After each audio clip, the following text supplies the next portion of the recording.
Je vous fais part de l'évangile de Luc de ce jour, le 3 octobre 2025. En ouvrant la Bible, je tombe sur ce passage de l'évangile de Luc, chapitre 11, du verset 37 au verset 52. Il s'agit de la condamnation des pharisiens et spécialistes de la loi. Pendant que Jésus parlait, un pharisien l'invita à dîner chez lui. Jésus entra et se mit à table. Le pharisien vit qu'il ne s'était pas lavé avant le repas. Mais le Seigneur Jésus lui dit, « Vous, pharisiens, vous nettoyez l'extérieur de la coupe et du plat, mais à l'intérieur, vous êtes pleins d'avidité et de méchanceté. Homme dépourvu de bon sens. Celui qui a fait l'extérieur n'a-t-il pas fait aussi l'intérieur? Faites plutôt don de ce que vous avez à l'intérieur, et alors tout sera pur pour vous. Malheur à vous, pharisiens, parce que vous payez la dîme de la menthe, de la rue et de chaque plante, et que vous négligez la justice et l'amour de Dieu. Voilà ce qu'il fallait pratiquer, sans négliger le reste. Malheur à vous, pharisiens, parce que vous aimez occuper les sièges d'honneur dans les synagogues et être salués sur les places publiques. Malheur à vous, spécialistes de la loi, pharisiens hypocrites, parce que vous êtes des tombeaux qu'on ne remarque pas et sur lesquels on marche sans le savoir. Un professeur de la loi dit, « Maître, en parlant ainsi, c'est aussi nous que tu insultes. » Jésus répondit, « Malheur à vous aussi, professeur de la loi, parce que vous chargez les hommes de fardeaux difficiles à porter, que vous ne touchez pas vous-même d'un seul doigt. Malheur à vous, parce que vous construisez leur tombeau. C'est pourquoi la sagesse de Dieu dit, « Je leur enverrai des prophètes et des apôtres. Ils tueront les uns et persécuteront les autres, afin qu'il soit demandé compte à cette génération de sang de tous les prophètes qui a été versé depuis la création du monde, depuis le sang d'Abel jusqu'au sang de Zacharie, tué entre l'autel et le temple. Oui, je vous le dis, il en sera demandé compte à cette génération. Malheur à vous, professeurs de la loi, parce que vous avez enlevé la clé de la connaissance.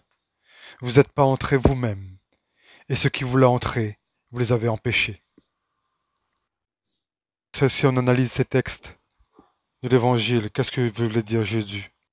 Ce qu'on pourrait comprendre ici, ce que dit Jésus lorsque le pharisien lui reproche de ne pas avoir lavé ses mains avant de prendre le repas.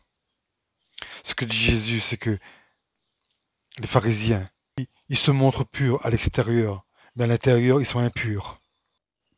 Quand Jésus dit, pharisiens, vous nettoyez l'extérieur de la coupe et du plat, mais à l'intérieur, vous êtes pleins d'avidité et de méchanceté. Quand Jésus dit, faites plutôt don de ce que vous avez à l'intérieur, et alors tout sera pur pour vous.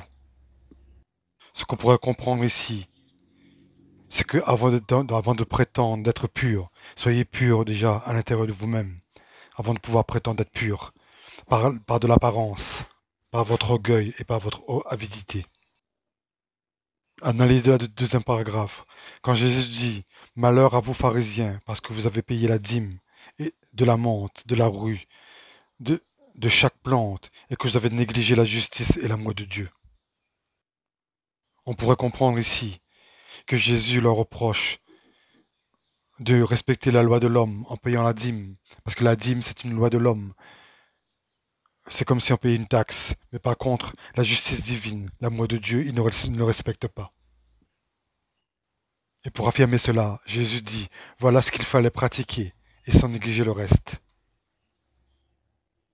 Troisième paragraphe. Quand Jésus dit, malheur à vous pharisiens, parce que vous aimez occuper les sièges d'honneur dans les synagogues, et être salués sur les places publiques, malheur à vous spécialistes de la loi.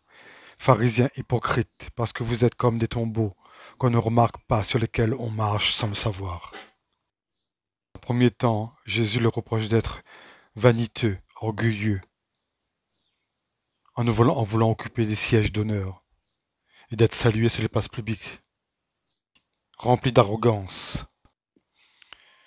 Quand Jésus dit, dans un second temps, malheur à vous spécialistes de la loi, pharisiens hypocrites, parce que vous êtes comme des tombeaux, qu'on ne remarque pas et sur lesquels on marche sans le savoir. Qu'est-ce qu'on pourrait comprendre ici? Eh bien, ce qu'on pourrait comprendre ici, c'est que les spécialistes de la loi enseignent les fidèles des faussetés, des mensonges et non la vérité. Et ces mensonges entraînent les disciples de l'Église vers l'abîme, vers les ténèbres. Car, au lieu de les enseigner la vérité, on les enseigne des mensonges, on les enseigne des, des faussetés sur la parole du Seigneur. Quand Jésus dit, vous êtes comme des tombeaux qu'on ne remarque pas et sur lesquels on marche sans le savoir, c'est ainsi, c'est cela qu'il veut dire. C'est cela qui veut nous faire comprendre. Quand un professeur de la loi dit, en disant ceci, tu nous insultes, Jésus répondit, malheur à vous aussi, professeur de la loi, parce que vous chargez les hommes de fardeaux difficiles à porter, que vous ne touchez pas, que ne vous touchez même pas vous-même d'un seul doigt. Et Jésus finit par dire, malheur à vous, parce que vous construisez leur tombeau.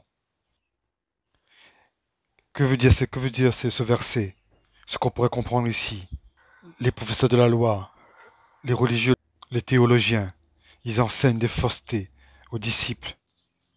Et en donnant des fausses instructions aux disciples, ils construisent leur tombeau pour aller vite droit vers les ténèbres. C'est ça que ça veut dire.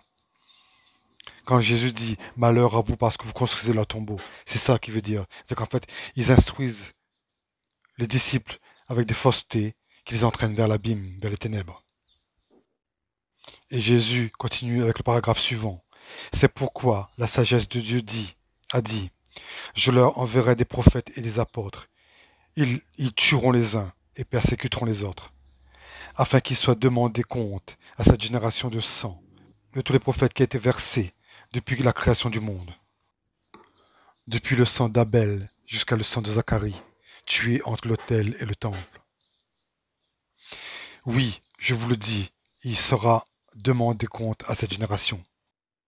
Ici, Jésus, dans ce paragraphe, explique que Dieu a envoyé des prophètes, et malgré cela, malgré les enseignements des prophètes, ils ont été persécutés par ces mêmes prêtres, par ces mêmes professeurs de loi, par ces mêmes chefs religieux au sein de l'Église juive de l'époque.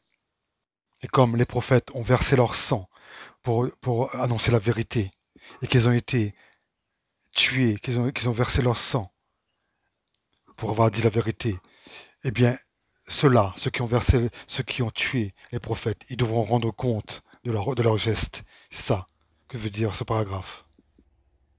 C'est ça que veut nous montrer le paragraphe que Jésus enseigne. Cela veut dire que tous ceux qui ont persécuté les apôtres et les prophètes devront rendre compte devant Dieu lors du jugement dernier. C'est ça que cela veut dire. Et enfin, le dernier paragraphe. Malheur à vous, professeurs de la loi, parce que vous avez enlevé la clé de la connaissance. Vous n'êtes pas entrés vous-même, et ceux qui voulaient entrer, vous les avez empêchés. Alors, que peut signifier ce paragraphe? Que nous enseigne ici Jésus? Ce qu'on pourrait comprendre ici, c'est que, au lieu d'enseigner la vérité aux disciples, ils ont enseigné du mensonge. Au lieu d'enseigner la vérité pour que les disciples rentrent dans le royaume des cieux, eh bien, ils ont fait le contraire. Ils ont enlevé la clé, c'est-à-dire enlevé la connaissance, en prêchant la fausseté des mensonges, pour que les disciples aillent dans les ténèbres. Ce qui signifie, comme ils ont un enseignement qui sont fausses, dénués de toute volonté, de toute vérité, cela veut dire qu'ils ne pourront pas aller au royaume des cieux auprès du Père, parce qu'on les a enseignés que des mensonges, que des faussetés. Les professeurs de la loi ont enseigné des mensonges aux disciples. Et donc les disciples ne pourront pas accéder au royaume des cieux. C'est là que ça veut dire, c'est ça que ça veut dire ici. Et c'est très clair, c'est très explicite ce que dit Jésus ici. Quand Jésus dit, je vous ai donné pour les yeux pour voir, les oreilles pour entendre, c'est ça qu'il voulait dire. C'est-à-dire, décrypter ce qu'on vous enseigne, décrypter ce qu'on vous dit, car tout n'est pas vérité.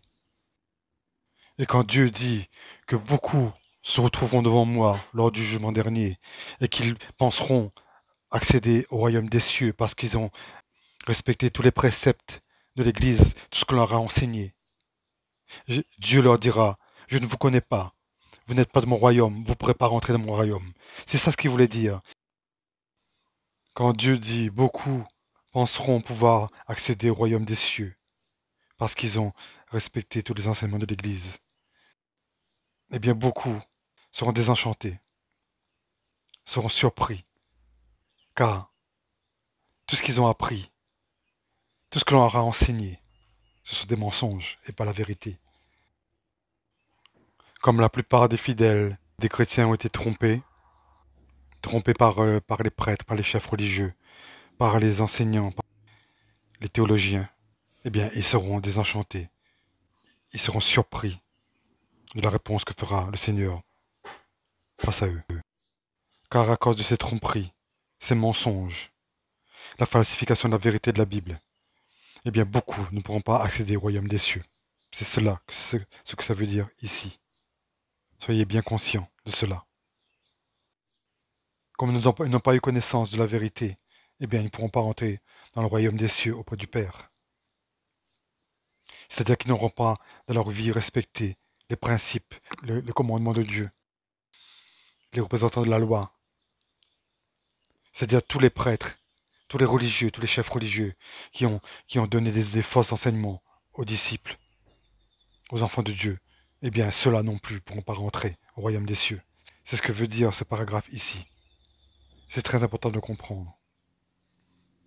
Donc Jésus a toujours dit dans la Bible, ayez du discernement. Je vous ai donné des yeux pour voir, des oreilles pour entendre. Et beaucoup n'ont pas écouté, et beaucoup ont regardé, n'ont pas vu. Ils ont écouté, mais ils n'ont pas entendu. Alors il est encore temps pour vous d'avoir du discernement et de changer votre façon de voir les choses, de vous éveiller, d'éveiller votre conscience. Car ici, il s'agit de l'éveil de la conscience, de ne plus croire à tout ce qu'on vous dit.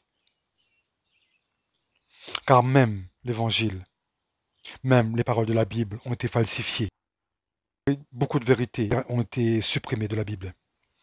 La parole du Seigneur, la parole de Jésus, lors de la scène, avant sa mort, même ces paroles de son vivant ont été effacées de la Bible pendant des générations, pendant des siècles. Aujourd'hui arrive le temps de la restauration de la vérité au monde entier, à l'humanité. C'est cela, le jugement dernier. C'est cela, quand on parle de fin d'un monde, c'est que la vérité va éclater au grand jour. Car toutes les falsifications de la parole du Seigneur, les mensonges, toutes les fausses vérités qui ont été enseignées pendant des siècles, ils vont être révélés au monde maintenant et pour des siècles et des siècles. Amen. Amen.